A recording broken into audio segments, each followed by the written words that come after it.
हम मसीह मसलूब की मुनादी करते हैं जो लोगों के लिए ठोकर लेकिन बुलाए हुओं के नज़दीक खुदा की हिकमत है। कलाम मुकद्दस में से आज की हमारी पहली तलावत मुकद्दस पौलुस रसूल का ख़त करंथियों के नाम उसका पहला बाब उसकी 17वीं से 25वीं आयात मुकद्दसा। ऐ भाइयों, मसीह ने मुझे बपतिस्मा देने को नहीं बल्कि अंजील सुनाने को भेजा है, मगर कलाम की हिकमत से नहीं, ऐसा न हो कि मसीह की सलीब बेतासीर हो, क्योंकि सलीब का पैगाम तो हलाक होने वालों के नज़दीक हमाकत है, मगर हम निजात पाने वालों के नज़दीक खुदा की कुदरत है।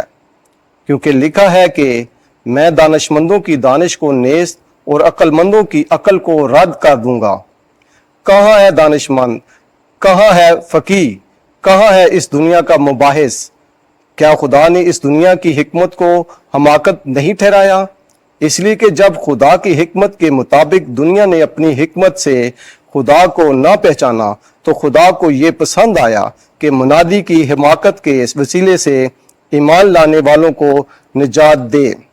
चुनाचे यहूदी तो करिश्मे चाहते हैं और यूनानी हिकमत की तलाश में हैं, मगर हम उस मसीह मसलूब की मुनादी करते हैं जो यहूदियों के नज़दीक ठोकर का बायस और गैर कौमों के नज़दीक हमाकत है, लेकिन बुलाए हुओं के नज़दीक क्या यहूदी क्या यूनानी मसीह खुदा की कुदरत और खुदा की हिकमत है। क्योंकि खुदा की तरफ की हमाकत आदमियों से दानातर है और खुदा की तरफ की कमज़ोरी आदमियों से ज़ोर आवर है। पाकलाम के पढ़े और सुने जाने पर खुदा की बरकत हो। ज़बूर 33 जुमाइती जवाब। खुदावन ज़मीन को ममूर करता है। ऐ सादको, खुदावन में नहायत शादमान हो। रास्तबाजों को हम सराई ज़ेबा है। बरबत के साथ खुदावन का शुक्र करो, दस्तार की सरंगी के साथ उसकी हम सराई करो। जुमाइती जवाब।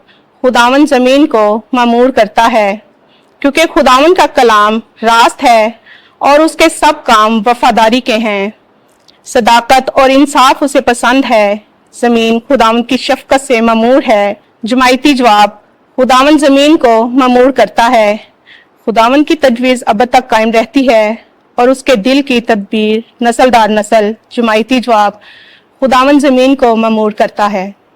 खुदावंद आपके साथ हो। इंजील मुकद्दस मत्ती के मुताबिक ऐ खुदावंद तेरी तमजीद हो।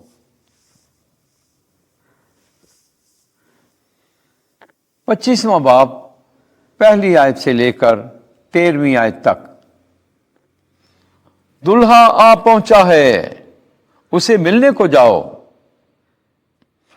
एक दिन यीशु ने अपने शागिर्दों से कहा, आसमान की बादशाही उन 10 कंवारियों की मानिंद होगी जो अपनी मशलें लेकर दुल्हा के इस्तकबाल को निकली। उनमें 5 बेअक्ल और 5 अक्लमंद थीं। जो बेअक्ल थीं उन्होंने मशलें ले ली, लेकिन तेल अपने साथ ना लिया। मगर अक्लमंदों ने अपनी मशलों के साथ अपनी कुपियों में तेल भी ले लिया। जब दुल्हा ने देर लगाई तो सब ऊँघने लगीं और सो गईं। आधी रात को धूम मची के, देखो दुल्हा आता है, उसके इस्तकबाल को निकलो। इस पर वो सब कंवारियां उठकर अपनी मशलें दुरुस्त करने लगीं और बेअक्लों ने अक्लमंदों से कहा, अपने तेल में से हमें भी दो, क्योंकि हमारी मशलें बुझी जाती हैं।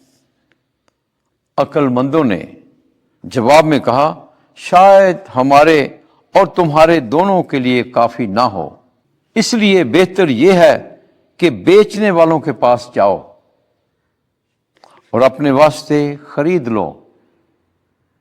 जब वो खरीदने गईं तो दूल्हा आ पहुंचा और वो जो तैयार थी उसके साथ शादी में चली गईं और दरवाजा बंद हो गया। फिर वो दूसरी कंवारियां भी आईं और कहने लगीं, ऐ खुदावंद हमारे लिए खोल दे। मगर उसने जवाब में कहा, मैं तुमसे सच कहता हूं कि मैं तुमको नहीं जानता, इसलिए जागते रहो, क्योंकि तुम ना उस दिन को जानते हो ना उस घड़ी को। मगर उसने जवाब में कहा, मैं तुमसे सच कहता हूं कि मैं तुमको नहीं जानता, इसलिए जागते रहो, क्योंकि तुम ना उस दिन को जानते हो ना उस घड़ी को। इंजील मुकद्दस के वसीले से हमारे गुनाह मुआफ किए जाएं। ऐ मसीह तेरी सताइश हो।